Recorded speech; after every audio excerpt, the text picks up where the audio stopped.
यांच्या चरणावर मी प्रथम नतमस्तक होतो आणि येथे उपस्थित सर्व माझे मित्रमैत्रिणी, अशी पाखरे येती आणि स्मृती ठेवून जाती.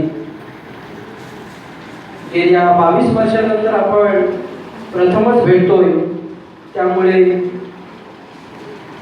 22 वर्षाच्या स्मृती पुन्हा ताज्या होत आहेत.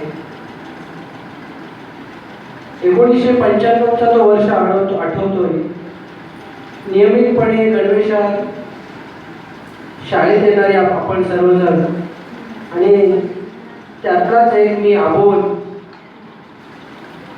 आणि कोणाशीही न बोलणारा असा, मुलींकडे बघण्यासाठी सुद्धा भीती वाटायची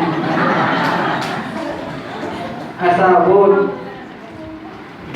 परंतु आपल्या गुरुजनांनी अतिशय चांगल्या प्रकारे आम्हाला घडवलं आणि HSC पास झाल्यानंतर